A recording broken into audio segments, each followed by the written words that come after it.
উপস্থিতি আসসালামু আলাইকুম রহমতুল্লাহ বরকাতুহু। আন্দোলনকারীদের ব্যাপারে কিছু কথা বলবো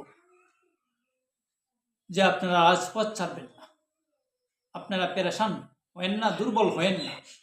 একটা কথা মনে রাখবেন, পৃথিবীর সূচনা থেকে এই পর্যন্ত হকের জয় হয়েছে, হবেই।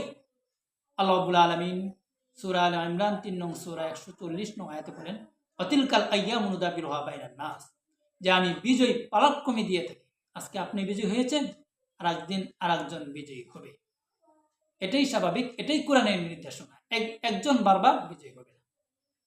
আল্লাহ রাব্বুল আলামিন সূরাতুল আনকাবুত ২৯ নং সূরা আয়াত নং ৪২ সেখানে বলেন, মাসালুল্লাযীনা ইত্তাখাযু মিন দুনিল্লাহি আউলিয়া, ওই সকল লোক যারা আল্লাহ ব্যতীত অন্যদেরকে বন্ধুরূপে গ্রহণ করে। দুনিল্লাহি আউলিয়া কামাসালিল আনকাবুত, তারা হইল মাকড়সার ন্যায়। কামাসালিল আনকাবুত ইত্তাখাযাত বাইতা, মাকড়সা সে ঘর তৈরি করে। ওয়াইন্না ওয়াহানাল বুয়ুতি লাবাইতুল আনকাবুত লাউ কানু ইয়ালামুন, পৃথিবীতে যত ধরনের ঘর আছে সবচেয়ে দুর্বল ঘর কার ঘর? মাকড়সার ঘর।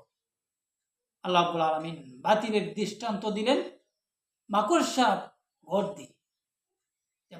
বাতিল যতই শক্তিশালী দেখা যাক, যতই কিছু দেখা যাক, সে মাকড়সার ঘরের মতো দুর্বল। তাকে সাহায্য করার জন্য একটা জারুই যথেষ্ট, অন্য কিছুর দরকার নেই। হকের পক্ষে আল্লাহ আছেন, যে আল্লাহ রাব্বুল আলামিন এরকম এক আজরাইল ফেরেশতা সৃষ্টি করছেন, যার এত ক্ষমতা, সকল মানুষকে তিনি মৃত্যুবরণ করেন।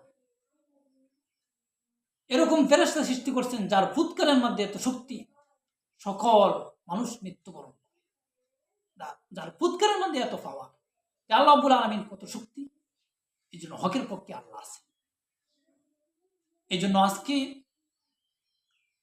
অবাক, আজকে শিশু বাচ্চাদেরকে হত্যা করা হচ্ছে, নারীদেরকে, মুসলমানদেরকে, আলেমদেরকে, বড় বড় আলেমদেরকে বছরের পর বছর কারাগারে রেখে তারা কারাগারে হত্যা হচ্ছে।